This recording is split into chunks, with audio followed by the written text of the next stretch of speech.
Saludos cordiales, profesora. Mi nombre es Ana Patricia Gallardo López. Soy estudiante de Derecho en la Universidad Yacambú, expediente número 143-00443. Actualmente me encuentro en República Dominicana, laborando de asistente administrativa. Hoy les estaré hablando sobre la ley del régimen cambiario y sus ilícitos, su evolución legal y cómo se relaciona con otros delitos económicos, bancarios y tributarios en la República Bolivariana de Venezuela, los mismos correspondientes a la unidad 2. A continuación, estaré explicando lo que es la introducción del tema. Esta ley, que rigió durante varios años, jugó un papel fundamental en el control de las operaciones con divisas en el país. Sin embargo, su aplicación también generó un entorno legal complejo, donde entrelazan delitos de carácter tributario, bancario y económico.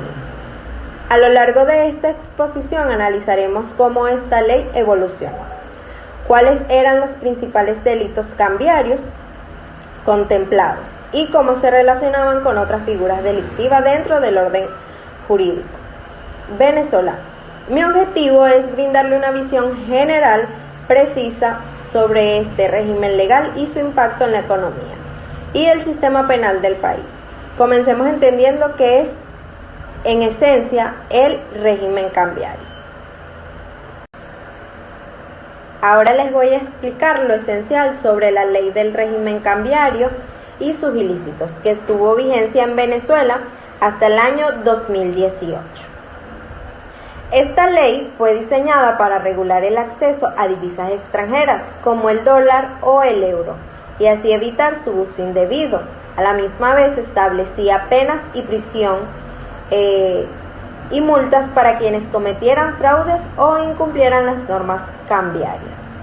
En el artículo número 1 dejaba claro el propósito de la ley, que era controlar las operaciones cambiarias, asegurar que el acceso de divisas fuera transparente y sancionar las actividades ilegales relacionadas con ese mercado. Entre sus delitos y sus artículos claves tenemos el artículo 16, que hablaba sobre la adquisición de divisas mediante engaño. El mismo decía que si una persona obtenía divisas usando engaño o mentiras ante el Estado, podría recibir una pena de 3 a 7 años de prisión, además de una multa del doble del monto involucrado. En el artículo 17 teníamos el uso indebido de las divisas. Por ejemplo, si alguien utilizaba divisas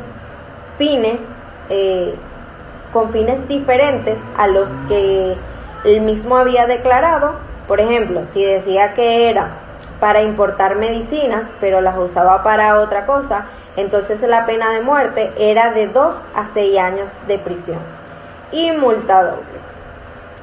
Pasando a otro artículo, el artículo 18 hablaba sobre la obtención violando normas, obtener divisas violando procedimientos legales como usar documentos falsos, participar sin autorización, era castigado de 2 a 5 años de prisión y la obligación de devolver las divisas al Banco Central de Venezuela. En su artículo 19 tenemos el incumplimiento del reintegro. Si después de exportar productos una persona no reintegraba al Banco Central las divisas obtenidas, entonces la pena era de 2 a 6 años de prisión y multa del doble monto no devuelto. Entre sus sanciones, en general las sanciones incluían multas del doble del valor de la operación, además de las penas de prisión, que iban de 2 a 7 años, dependiendo la gravedad del delito, como lo mencioné anteriormente. El Código Penal también respalda estas sanciones. Entre sus conceptos claves es importante tener claro, por ejemplo, que la divisa es toda moneda extranjera diferente al bolívar, como por ejemplo el dólar o el euro, como lo mencioné anteriormente. Lo que es la operación cambiaria es la compra o venta de divisas usando bolívares. Entre el mercado cambiario son los espacios autorizados por el Estado para hacer transacciones.